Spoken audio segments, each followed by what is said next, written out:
Olá, tudo bem com você? Estamos dando prosseguimento aqui à nossa série Gênesis, verdades fundamentais no primeiro capítulo da Bíblia, nos primeiros capítulos da Bíblia. Ontem de manhã começamos essa série com o tema A Serpente como Chave Hermenêutica. Se você perdeu, vá lá ao canal do UNASP, Igreja UNASP SP, para você então ter a ideia do que nós falamos aqui e de como é importante ter uma interpretação correta da palavra de Deus para evitarmos caminhos tortuosos. E agora vamos dar prosseguimento então à série por 10 domingos, analisando detalhes, minúcias e doutrinas fundamentais que estão estabelecidas no Gênesis. Podemos dizer assim que o fundamento da teologia bíblica está lá, nos primeiros capítulos, que falam da criação, falam do casamento, falam sobre o dia de repouso que Deus estabeleceu, os dias da criação e o que Ele fez neles, será o próximo tema, domingo que vem. Fala também sobre o dilúvio, que explica muita coisa no que diz respeito à geologia e tem relação também com a volta de Jesus. É lá em Gênesis que encontramos a árvore da vida, que nossos primeiros pais, Adão e Eva, perderam por causa do pecado. Mas é em Apocalipse, fechando a história, que nós temos a promessa de que essa árvore, mais uma vez, será franqueada aos salvos. Teremos acesso, juntamente com Adão e Eva, à árvore da vida. Gênesis e o Apocalipse se conectam, ou estão separados, por uma história triste. O miolo da Bíblia fala disso, o pecado, a degeneração, as tragédias que aconteceram. Mas o Gênesis e o Apocalipse estão conectados no sentido de que ali, no começo, temos o paraíso perdido, e lá no fim temos o paraíso restaurado. Como nós cremos que Deus é o Criador Todo-Poderoso, que criou a vida na terra em 6 dias literais, de 24 horas, domingo que vem eu vou falar sobre isso. Nós também temos fé para crer no que o Apocalipse diz, que esse mesmo Deus vai recriar o mundo e nos dar de presente uma vida na qual não haverá mais morte, pranto, dor e as lágrimas terão ficado no passado. Como é bom saber disso, não é verdade? Então, por favor, nos acompanhe. Marque na sua agenda aí os próximos 10 domingos. Nós vamos então meditar, analisar, estudar esse livro fantástico, o livro de Gênesis. Doutrinas fundamentais, verdades fundamentais nos primeiros capítulos da Bíblia. O tema dessa noite tem que ver com o primeiro verso do primeiro capítulo do primeiro livro da Bíblia. Gênesis 1:1. Se você tem sua Bíblia aí, quiser acompanhar comigo, vamos de início ler apenas esse verso aqui que diz: No princípio, Deus criou os céus e a terra. Veja, a Bíblia começa afirmando categoricamente, sem discutir o assunto, que Deus é o Criador. Deus criou os céus e a terra. E depois os versos seguintes narram como foi essa criação. Deixaremos isso para outra noite, para outro domingo. Mas a pergunta fundamental que temos que responder no começo dessa série é a seguinte: Deus realmente existe? Note, os autores bíblicos não questionavam isso. Mas após o iluminismo, após uma época de racionalismo, de relativização de verdades, como vimos ontem pela manhã, a apologética cristã, a apologética bíblica tornou-se necessária. E podemos fazer uso de ferramentas como a própria ciência para nos aproximar dessa verdade. Será que Deus existe? E outra pergunta interessante que surge a partir dessa: como é esse Deus? Vamos fazer esse caminho? Primeiramente, tentar verificar se há argumentos consistentes para a existência de Deus, e em seguida, entendendo que sim, Deus existe, vamos investigar biblicamente como é esse Deus? E vamos lá então, convido você a me acompanhar nessa viagem. Quem é o Criador? Lucas 24, versos 11 e 12, eu vou mencionar aqui para você, você pode conferir depois. Eu acho considero um texto muito interessante. Ali, mulheres tinham contemplado primeiramente a tumba vazia e correram para contar aos discípulos o que tinha acontecido. Jesus estava vivo. A maior evidência pró-cristianismo havia acontecido. Jesus estava vivo. Acontece que os discípulos, quando ouviram esse relato, ficaram duvidando disso. Ficaram achando que elas tinham tido uma alucinação. Madalena e as outras mulheres que haviam visto o túmulo vazio. Acontece que Pedro, ele tem uma atitude ali muito interessante, de uma pessoa intelectualmente honesta. Ele ficou com dúvidas, ele não conseguia acreditar, porque eles sabiam muito bem que Jesus tinha morrido de fato, estava sepultado na tumba de José de Arimateia. Mas Pedro, ainda com dúvidas, levanta-se e corre para o túmulo. Veja que atitude bonita essa. Eu posso até duvidar, mas eu quero ver, eu quero conferir. E eu costumo dizer que Pedro, embora fosse um pescador, neste momento ele teve uma atitude de um verdadeiro cientista. Uma pessoa, como eu disse, que é intelectualmente honesta. Eu posso ter minhas dúvidas, mas eu não vou ficar agora me desculpando por causa delas. Não consigo crer, então abandono a procura, abandono a busca. Quem sabe nessa noite eu esteja falando para alguém que não acredita na palavra de Deus. Quem sabe essa noite eu esteja falando para um ateu. Por que não? Será que Deus não trouxe você aqui para ouvir um pouco de alguma coisa que possa fazer você repensar a sua descrença? Quem sabe um agnóstico, um cético como eu mesmo fui no passado? Há boas respostas, mas a gente tem que se levantar e ir atrás delas, demonstrar interesse. E Pedro fez exatamente isso, tomou uma atitude que fez com que a vida dele também fosse modificada, fosse mudada. Por quê? Porque Pedro, ao ir ao túmulo, viu que de fato ele estava vazio. Eu quero te convidar com todo carinho a acompanhar essa série. Eu acredito que você vai ter algumas revelações muito interessantes, surpresas, quem sabe como teve o próprio Pedro. E uma vez que ele teve a evidência necessária, ele volta para contar para os seus amigos e eles se tornam pregadores corajosos, porque agora o que mais os seguraria?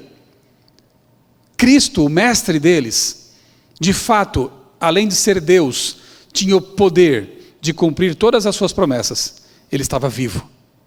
Que verdade maravilhosa. Muito bem, essa nossa conversa de hoje, ela segue esse espírito. Vamos nos levantar e tentar tirar as dúvidas. Será que no princípio criou Deus? Realmente Deus existe? Pessoas que estudam esse assunto do ponto de vista mais filosófico, geralmente abordam 2 ou 3 argumentos assim bastante consistentes e interessantes. Pessoas têm se convertido ao estudar esses argumentos. O primeiro é chamado de argumento cosmológico. E ele tem 3 premissas básicas. A primeira delas: tudo que teve um começo tem uma causa. Isso é bastante óbvio, né? Qualquer pessoa dotada de senso, e o senso comum mesmo nos diz que é fato, né? Se teve um começo, tem que ter uma causa. O universo teve um começo. Por algum tempo essa premissa foi analisada, havia dúvidas sobre isso, hoje quase não mais. E a terceira premissa diz que o universo teve uma causa. Sim, porque se o universo teve um começo, ele tem que forçosamente ter uma causa. A premissa que nós temos que analisar agora é a 2. Será que o universo teve um começo? Bem, eu vou usar aqui uma ilustração para tentar entender melhor esse assunto. Imagine que você abastece seu carro, enche o tanque, acione o motor e ele começa a funcionar. Você se desloca com seu automóvel. Pense comigo e analise a pergunta que eu vou fazer. Se esse carro tivesse sido ligado uma eternidade no passado, ele estaria funcionando ainda hoje? Eu sei, a resposta é óbvia, não. E não porque todo combustível químico, gasolina, álcool, diesel, o que seja, teria sido consumido e transformado em movimento, energia cinética. E chegaria um momento que não haveria mais combustível químico disponível e o carro simplesmente pararia. Se esse processo tivesse acontecido uma eternidade para trás, esse carro teria parado há muito tempo.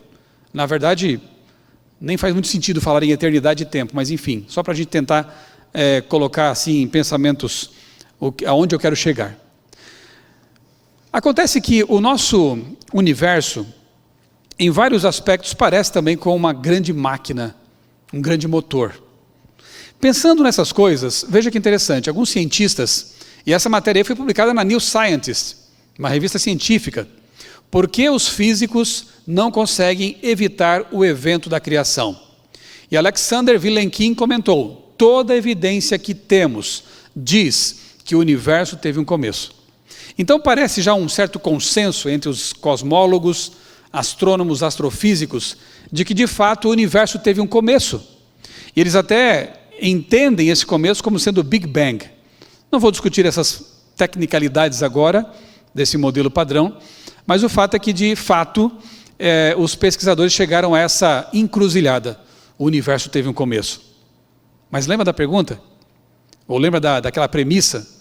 Tudo que tem um começo tem que ter uma causa. Se, e parece que isso é bastante consistente com os fatos, se o universo teve um começo, ele tem que ter tido uma causa. A pergunta seguinte, obviamente, é: que causa foi essa? Não é verdade?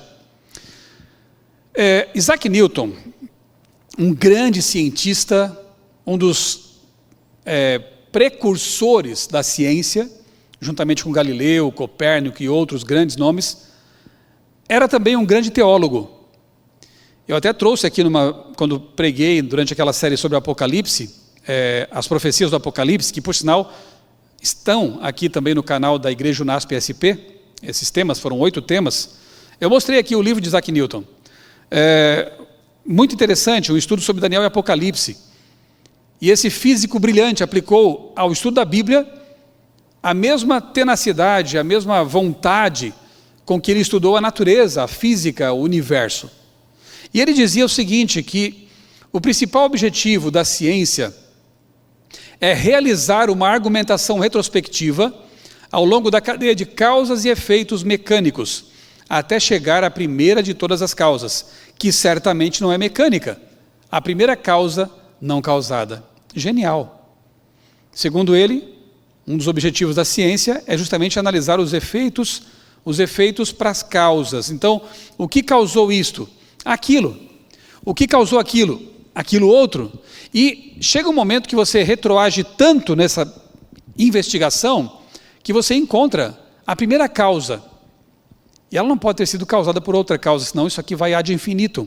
Para Newton, a primeira causa, ele a chamava de Pantocrator, que é o Todo-Poderoso.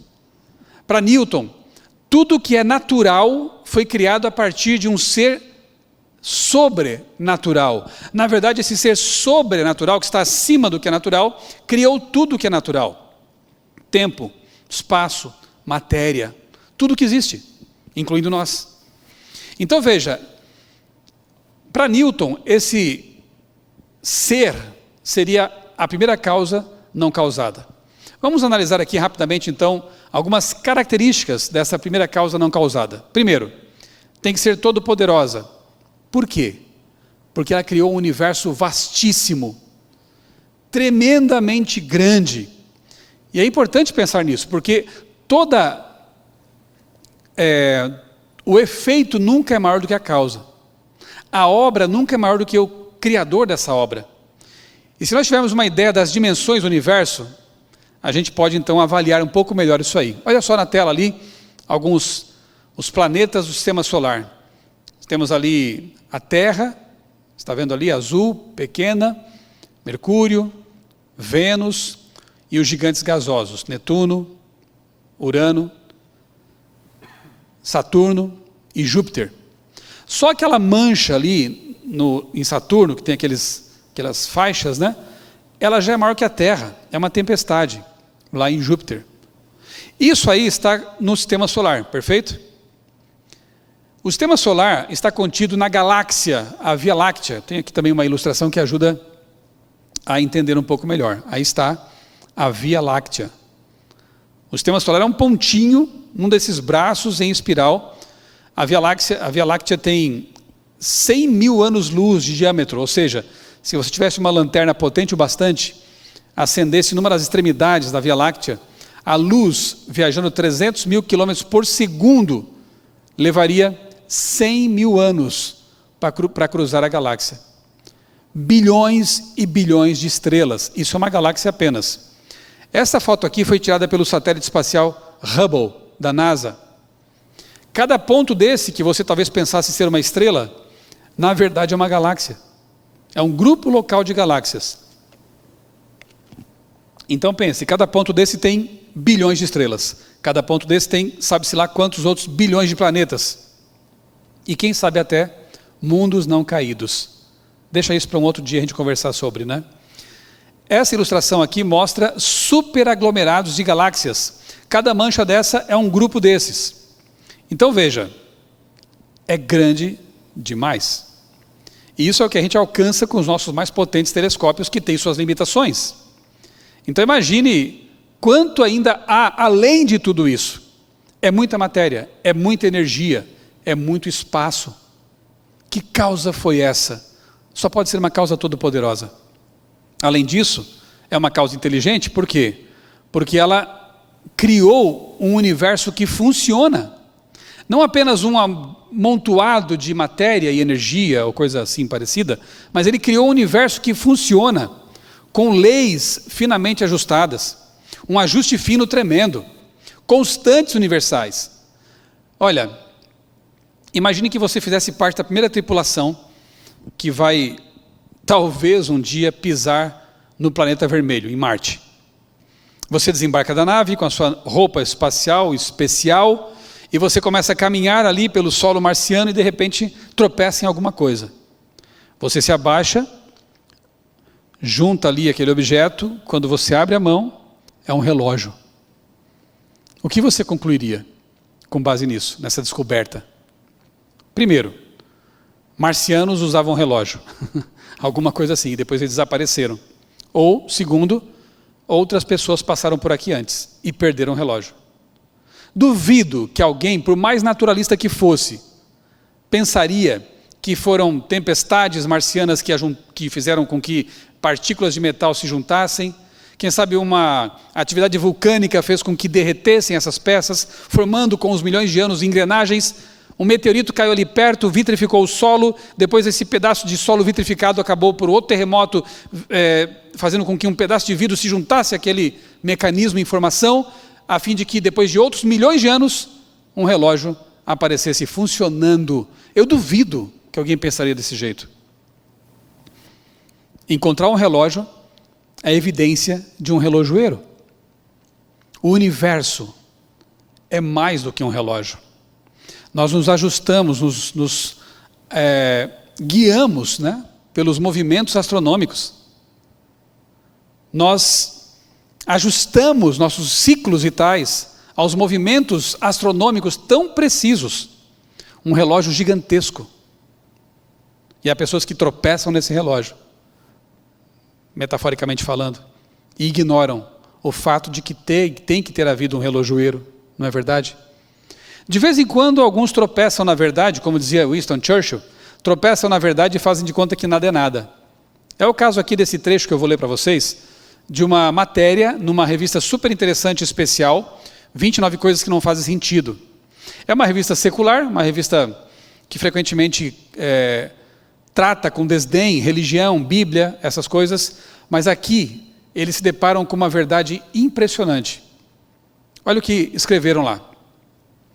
Se a gravidade fosse um pouco mais forte, as estrelas teriam vida muito curta e nunca haveria tempo hábil para a evolução das estrelas, das espécies. Se fosse mais fraca, não seria capaz de agregar massa em estrelas. E a atração mútua entre elétrons e prótons, se fosse diferente do que é, não existiriam átomos estáveis. São parâmetros que, devidamente ajustados, tornaram o universo um lugar habitável. A pergunta que não quer calar, dizem ali os autores da matéria, quem ou o que fez essa tunagem, essa regulagem do cosmos, lá no começo de todas as coisas? Olha que pergunta fundamental. Me deparo com uma tremenda ordem, com uma tremenda organização, com um universo ultra mega power complexo. E a pergunta é, quem fez tudo isso? Quem permitiu que as coisas fossem tão bem ajustadas a ponto de podermos viver aqui nesse universo, como se ele estivesse esperando por nós? Você acha que eles buscam a resposta no próximo parágrafo? Infelizmente não. Mudam de assunto. É como se Deus quisesse abrir a porta e alguém põe o pé dizendo, aqui não, porque eu já escolhi não crer. Eu não aceito isso, porque eu tenho uma mentalidade materialista, talvez ateia ou coisa parecida. Negar os fatos. tropeçaram numa tremenda verdade, mas deram as costas para ela. Essa primeira causa não causada, além de ter que ser todo-poderosa, tem que ser inteligente, tem que ser também imaterial, além do espaço e eterna. Por quê? Simples. Porque ela criou o tempo, o espaço e a matéria. Aliás, o tempo não existe sem o espaço. É um tecido. Existem juntos. Então, essa primeira causa não causada, a quem não dei nome ainda, porque eu estou fazendo uma aproximação filosófica, antes de ir para a Bíblia, ela transcende tudo isso. Porque ela criou o tempo, o espaço e a matéria. Não é interessante? E, finalmente, tem que ser uma causa pessoal. Por que pessoal? Porque somente uma pessoa dotada de livre-arbítrio pode escolher criar um universo tempo, espaço, matéria. Uma energia impessoal não escolhe fazer nada, não decide nada. E o curioso de tudo isso é que fazendo um caminho muito mais longo, uma aproximação, como eu disse, filosófica do assunto, nós encontramos a mesma causa que a Bíblia apresenta como sendo Deus. No princípio era o Verbo estava com Deus e o Verbo era Deus, como diz João em seu Evangelho. Mais adiante em nossa série, eu quero com vocês analisar a pessoa de Jesus Cristo. Hoje ainda não. Mas nós concluímos que o Deus da Bíblia é todo-poderoso, está revelado na Bíblia isso. Ele é onisciente, uma causa inteligente. Ele é transcendental, transcende o tempo, o espaço e a matéria, porque os criou. Portanto, Deus está fora do universo, mas por seu infinito amor, Ele interage com os seres deste universo, e Jesus é a maior prova disso. E Ele é uma pessoa, é um Deus pessoal, com quem podemos nos relacionar. Como é bom saber disso? Esse é o nosso Deus. A Bíblia é um atalho para Ele. Acabei de fazer um caminho muito mais longo, e poderia ser mais longo ainda, se tivéssemos tempo. Mas a Bíblia começa dizendo o quê? No princípio, criou Deus. Ponto. E esse Deus vai se revelando ao longo de toda a palavra dele, ao longo de todas as Escrituras. Jesus disse: examinem as Escrituras, vocês examinam as Escrituras porque cuidam que elas têm a vida eterna, e são elas que de mim testificam. A Bíblia fala o tempo todo, de várias formas, desse Deus maravilhoso. Como é bom saber disso, não é verdade? Agora veja, o outro argumento que é utilizado para investigar essa possibilidade de que Deus exista, é chamado de teleológico. Não confundir com teológico. Teleológico vem de telos, do grego telos, que significa algo como propósito, design também, a ideia do design inteligente. Esse argumento também tem 3 premissas semelhantes ao do argumento cosmológico que acabamos de ver aqui de forma bem resumida. Primeira, tudo que tem um projeto tem um projetista. Segunda, a vida tem um projeto. Essa já, no primeiro caso é óbvio, tudo que tem um projeto tem um projetista. Essa casa aqui, essa igreja, esse templo, obviamente que foi projetado por arquitetos, por engenheiros. Caso contrário, seria um perigo estar aqui agora. Então houve cálculos. Tudo que tem um projeto tem um projetista. Agora, a vida tem um projeto? Porque se nós concluirmos que ela foi projetada, ela tem que ter também um projetista. Vamos fazer isso agora? Analisar a segunda premissa? Eu aprecio muito as obras desses 2 pintores aí, Auguste Renoir e, já falecido, claro, e um ainda vivo, um russo chamado Vladimir Volegov. E eu gosto tanto da obra deles, que eu creio ser capaz de identificar uma tela desses pintores, mesmo que não haja ali a assinatura deles. E como isso é possível? Pelo estilo, pelo tipo de pinceladas, pela forma como eles usam as cores, luz e sombra e outras coisas mais. Então é possível sim, nós identificarmos o pintor, mesmo que a assinatura não esteja presente em sua obra, pelas evidências, pelo estilo, pelas digitais. Outra forma de comparação, pense na polícia forense, pense nos investigadores criminais. Isso é puro design inteligente. Não haveria investigação criminal se não fosse o conceito de design inteligente. Como assim? Quando essa polícia investigativa é chamada, é porque o bandido não está mais na cena do crime. Se estivesse, já estava preso. Então precisam chamar alguém, os detetives, né, que vão analisar ali as evidências, as pistas, para chegar até o culpado. Eles ali coletam amostras de sangue, fios de cabelo, essas coisas que eles entendem muito bem, levam para o laboratório e frequentemente, se forem bem competentes, eles conseguem chegar até o autor do crime. Claro, é um design inteligente do mal, nesse caso, né? Mas a pressuposição é de que é o seguinte, ó, tem uma cena aqui, tem um cadáver, uma faca cravada nas costas, me perdoe a cena dramática, mas se isso aconteceu, alguém fez. É a ideia de design inteligente. Então é partir das evidências para o autor das evidências. Imagine agora que vamos fazer aqui um pequeno teste com vocês aí que estão acompanhando, assistindo. Observe essa imagem aí na sua tela. O Monte Rushmore, nos Estados Unidos. Se eu lhe dissesse que isso aí é resultado de causas naturais. O vento soprou ali, a chuva bateu naquilo ali, foi erodindo com o tempo, de forma que depois de alguns milhões de anos aparecessem essas formas na rocha. Eu sei, você não aceitaria isso. Nem eu, obviamente. Mas eu pergunto, você assistiu o pessoal fazendo essa escultura? Você estava lá? Você filmou, você fotografou? Tem alguma evidência? Acredito que não, embora haja fotos, né, da construção dessa obra sendo realizada. Mas digamos que não houvesse, mesmo assim, nós concluiríamos corretamente que alguém fez. Por quê? Eu vou resumir aqui, geralmente eu faço esse teste com crianças, e eu estendo, né, vou analisando com mais detalhes a comparação, mas o que nós temos aqui é informação. Não só informação, nós temos informação complexa, porque não é um rosto, são 4. Então você tem complexidade aí. E não só informação complexa, mas são 4 rostos que existiram. Então você tem informação complexa específica. Gente, esse grau de informação não acontece na natureza, por acaso. É preciso uma fonte de informações. Eu poderia usar uma outra comparação até mais simples. Você está caminhando pela praia e de repente se depara com uma palavra, uma frase escrita na areia. E vem ali um surfista brincalhão e diz, amigo, o que você está olhando aí apareceu do nada aí. Você não vai aceitar também essa brincadeira, claro, porque como assim apareceu do nada? Ora, o mar, as ondas foram batendo aí na areia, soprando o vento e as partículas foram sendo organizadas com o tempo. Então apareceu. Mas amigo, é impossível. Mas foram milhões de anos. Geralmente o Deus é o tempo, né? Dado o tempo suficiente, parece que tudo é possível. Mas nem em bilhões de anos o acaso poderia escrever uma frase na areia.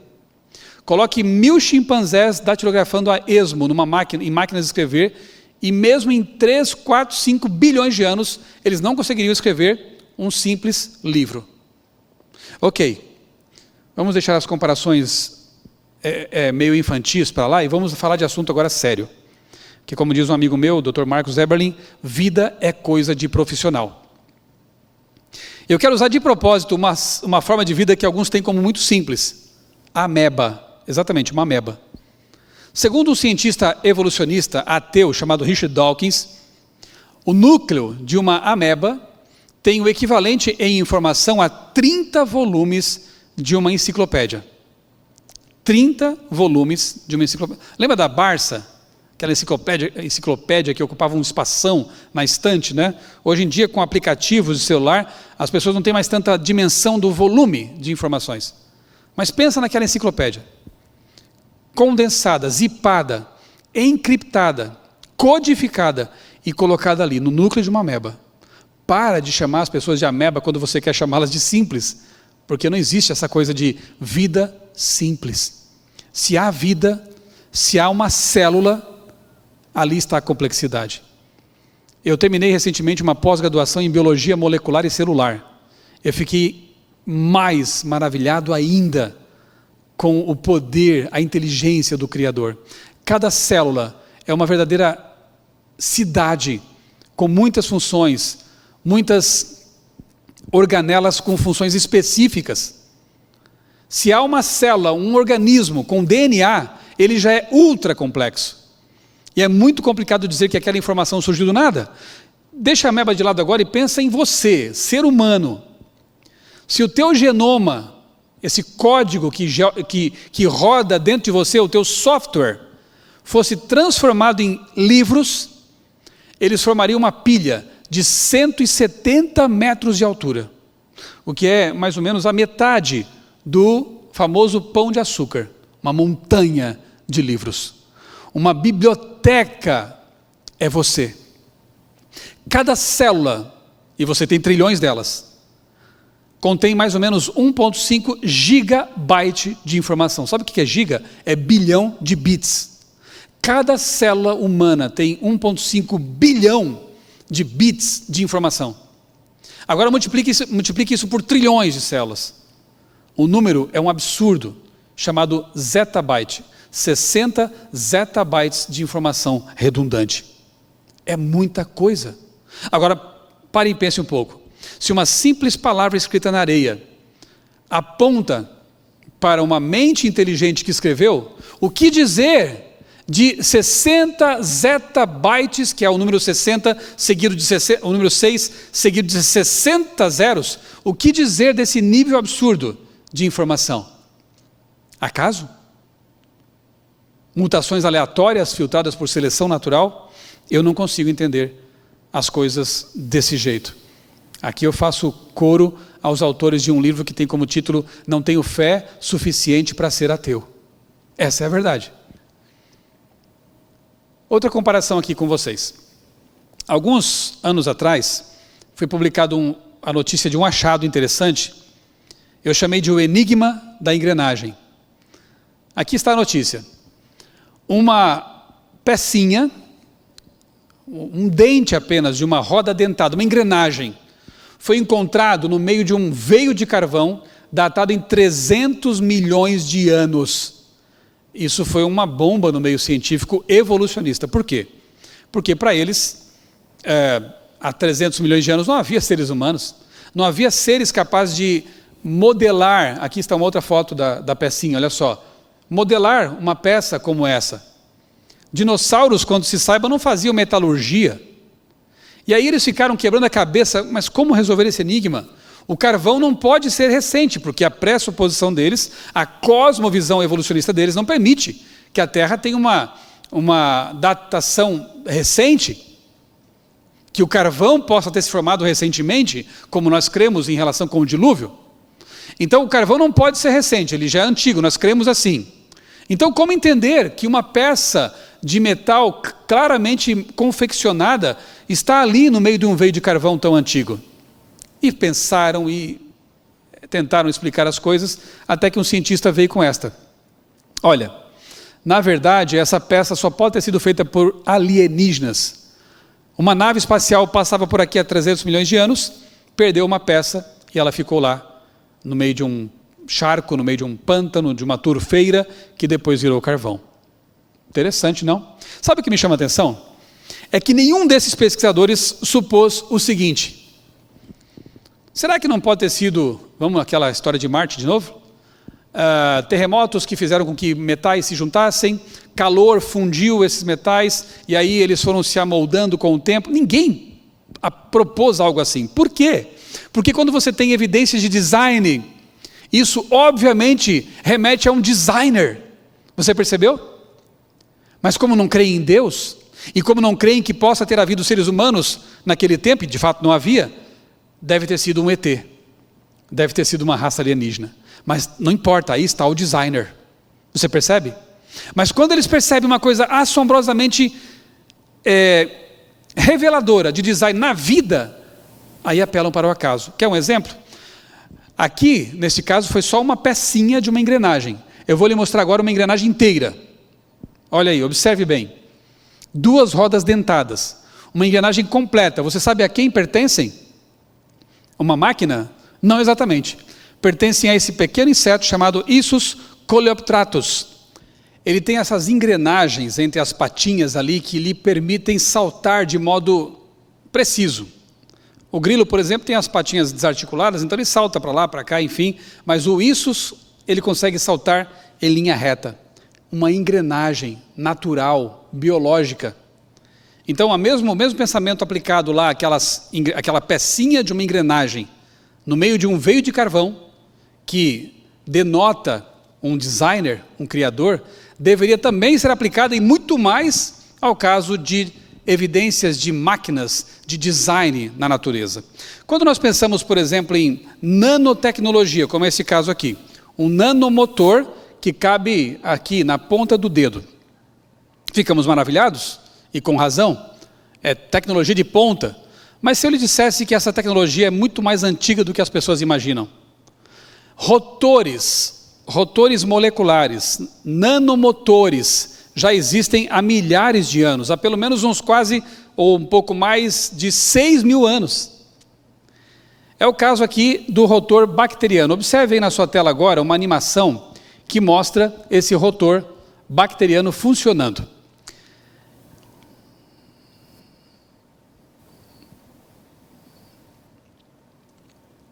Aí está o rotor de uma bactéria flagelada, tem esse chicotinho, esse rabinho, ou coisa parecida, né? Um flagelo. Dentro dela há um rotor que funciona com energia elétrica, de modo que a bactéria consegue acelerar sua locomoção ou até freá-la, parando ali o flagelo, a locomoção, o movimento do flagelo.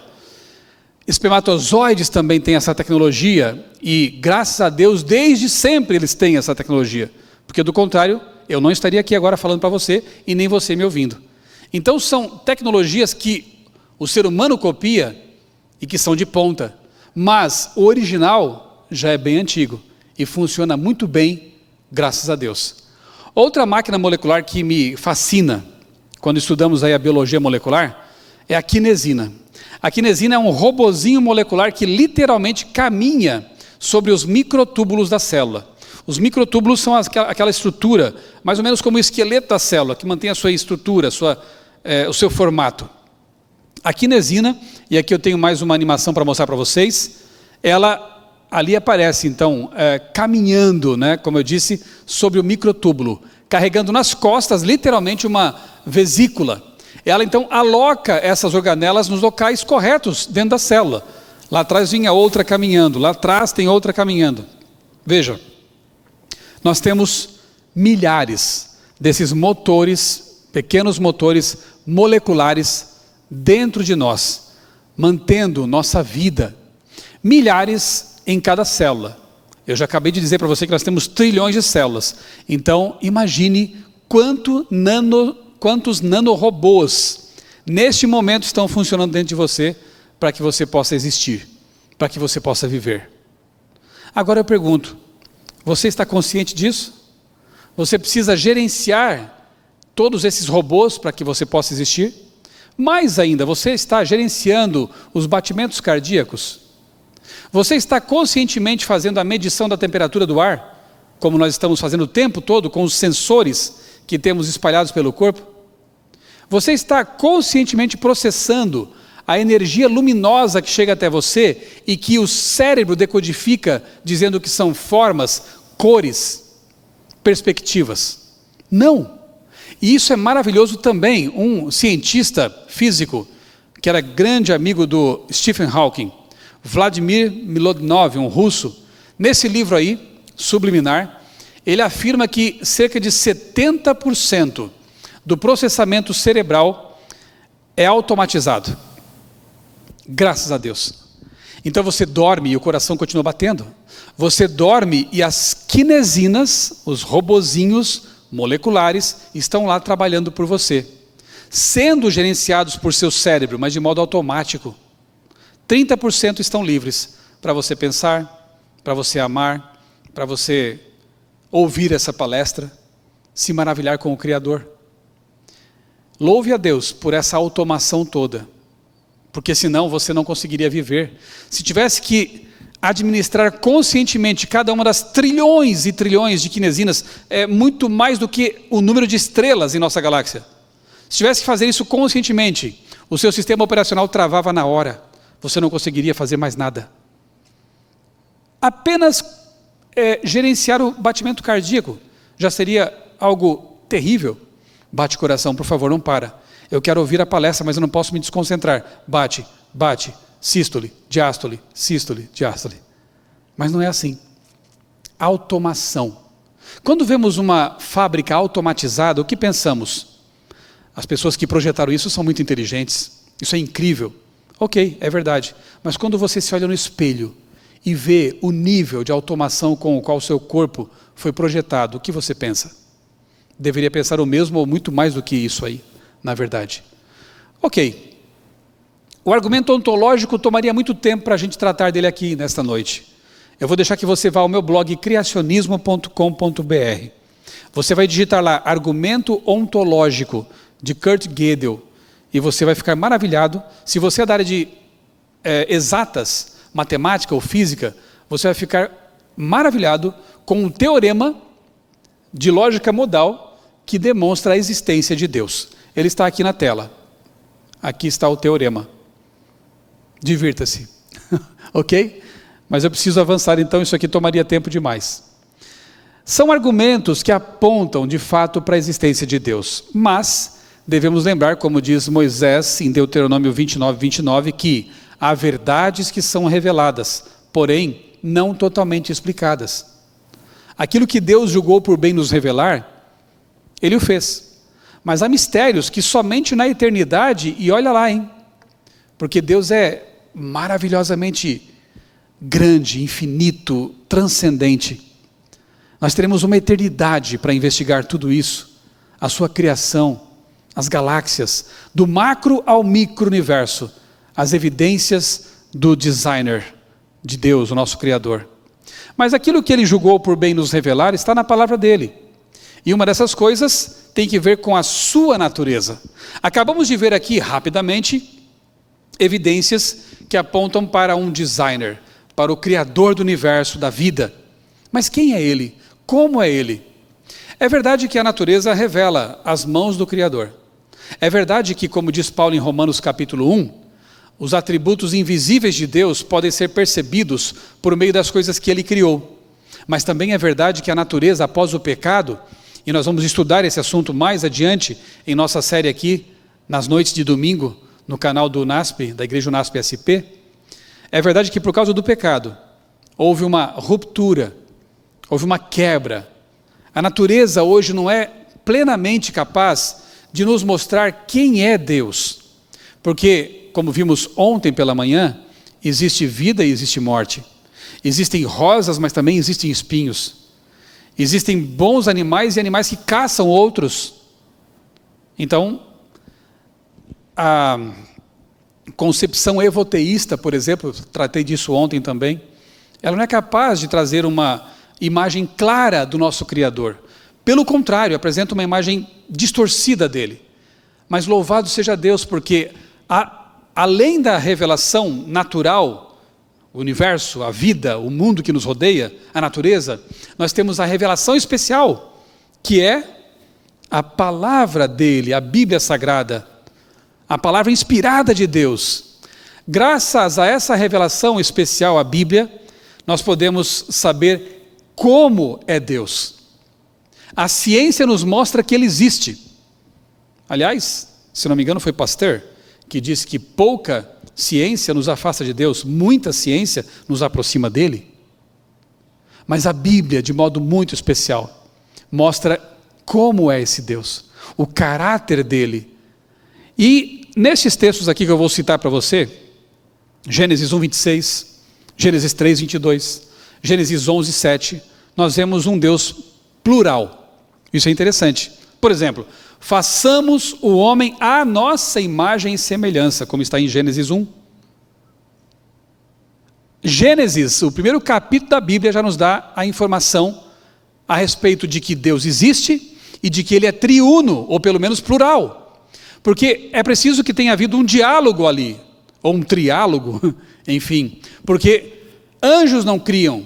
Só Deus tem essa prerrogativa, esse poder de do nada trazer à existência alguma coisa. E Ele está falando ali com outro ser, que só pode ser como Ele, ao dizer, façamos o homem à nossa imagem e semelhança. Depois em Babel, na Torre de Babel, o texto diz, desçamos e confundamos a língua dos seres humanos. Há muitas evidências na Bíblia de que Deus é plural, é uma família divina. Aliás, o maior atributo de Deus é amor. Aquele que não ama não conhece a Deus, porque Deus é amor, diz o apóstolo João. Mas o amor só existe quando ele se expressa, quando ele se doa, quando ele interage. Portanto, já era necessário que antes de haver tempo, antes de haver espaço e universo, houvesse uma família divina, caracterizada por aquilo que ele nos deu, o amor. Deus é plural, segundo a Bíblia. A fórmula batismal que encontramos em Mateus 28:19 também nos dá esse vislumbre, né? Quando lemos ali: vão e façam discípulos de todas as nações, batizando-os em nome do Pai, do Filho e do Espírito Santo. Esse texto é tão categórico e tão claro, que muitos antitrinitarianos, pessoas que negam a divindade triuna, tentam fazer com que ele pareça um texto apócrifo, um texto acrescentado depois ou coisa parecida. Só que se você estudar a fundo esse assunto, perceberá que o texto é autêntico.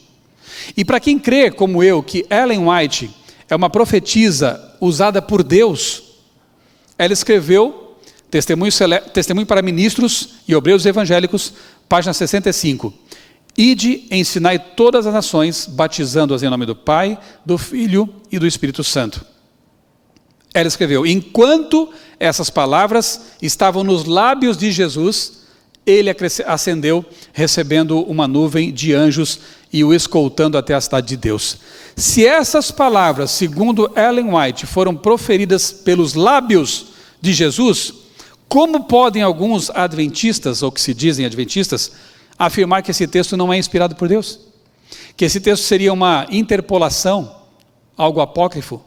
É porque não querem admitir a verdade de que Deus é triuno. É Pai, Filho e Espírito Santo. 3 pessoas distintas, mas coeternas. Têm o mesmo poder, o mesmo amor pela humanidade. Uma família divina. 2 Coríntios 13:14, Paulo diz: a graça do Senhor Jesus Cristo, o amor de Deus e a comunhão do Espírito Santo sejam com todos vocês. Essa bênção também afirma o fato de que Deus é triuno. São 3 pessoas distintas, coeternas. Mais um texto aqui de Ellen White, publicado em 1º de março de 1906. Ela diz: há 3 pessoas vivas, pertencentes ao trio celeste. Em nome desses 3 grandes poderes, o Pai, o Filho e o Espírito Santo, os que recebem a Cristo por fé viva são batizados. E esses poderes cooperarão com os súditos, obedientes do céu, em seus esforços para viver a nova vida em Cristo. 3 pessoas pertencentes ao trio celeste. Ela é muito clara. E obviamente está de acordo com a Bíblia, porque Gênesis já afirma a divindade plural que encontramos em toda a palavra. Quando falarmos sobre Jesus, nós vamos ver um pouco mais também sobre essa questão. Agora eu quero terminar lendo com você. Se você tem uma Bíblia aí perto de você, eu quero te convidar a abrir comigo aqui nesse texto maravilhoso. João, capítulo 17, verso 3. João 17, verso 3. Veja que texto importante este aqui. E a vida eterna é esta, que conheçam a Ti, o único Deus verdadeiro, e a Jesus Cristo, a quem enviaste. A vida eterna consiste em conhecer a Deus, o doador da vida, o Senhor da vida. Eu pergunto a você, você conhece a Deus? Você tem uma relação de amizade com o Criador, porque Ele é Pai. Jesus o chamava frequentemente de Pai. Precisamos ter essa relação com o nosso Criador, e é maravilhoso saber que podemos, de fato, fazer isso. Podemos nos aproximar do nosso Deus, como fez o jornalista ateu Lee Strobel.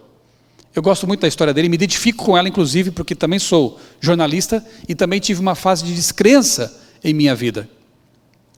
Inclusive foi lançado um filme contando a história do Lee Strobel. Eu acho que é o mesmo título do livro dele, que eu tenho aqui, que é o Em Defesa da Fé. A esposa dele começou a se converter, tornar-se uma cristã. E ele, como ateu, não gostou muito disso. Ficou contrariado, mas respeitou a decisão da esposa. Só que, secretamente, ele começou a pesquisar. Lee Strobel era um jornalista investigativo. Trabalhou para jornais importantes, como, por exemplo, Chicago Tribune. E ele usou os recursos que o jornalismo investigativo oferecem para pesquisar realmente a respeito de Cristo, da existência dele, da ressurreição dele. E para encurtar a história, porque ela é emocionante e maravilhosa, depois de 1 ano estudando a fundo o assunto, ele chega um dia para a esposa e diz: querida, eu também acredito. E ela ficou realmente assim, maravilhada com o que Deus havia feito na vida dele. Hoje, Lee Strobel é um pastor. Hoje, Lee Strobel ele tem escrito muitos livros, como é o caso aqui do Em Defesa da Fé, um ótimo livro apologético defendendo a fé cristã. Ele tem vários livros publicados. Como ele encontrou Deus? Ele o buscou, simplesmente. Ele se levantou da sua cadeira, correu para a tumba para ver se ela estava vazia. Que tal você fazer o mesmo? Que tal você conceder o benefício da dúvida para Deus, para a Bíblia? Que tal você dizer para Deus: Senhor, eu não creio, mas eu quero encontrar. Eu quero buscar as evidências. Eu tenho certeza absoluta que Deus vai ajudá-lo nessa busca, nessa procura, porque Ele quer se revelar. A vida eterna é esta: que conheçam a Deus e a Jesus, a quem Ele enviou. Vamos orar? Amado Deus, bondoso Pai, muito obrigado, Senhor, porque em Tua infinita bondade, Tu te revelas a nós, por meio dos planetas, das estrelas, das galáxias, das leis que regem a realidade que nos rodeia. Obrigado, Senhor, porque Tu te revelas também na vida, no DNA, nos animais, na natureza, mas de modo muito especial, Tu te revelas na Tua palavra, a Bíblia Sagrada, que começa afirmando: no princípio criou Deus os céus e a terra. Obrigado porque a nossa fé não precisa estar fundamentada sobre o nada. Nós temos evidências sobre as quais fundamentar essa nossa crença. Obrigado, Senhor, porque tens transformado vidas, assim como fizeste com Lee Strobel, com a minha vida e com outras mais.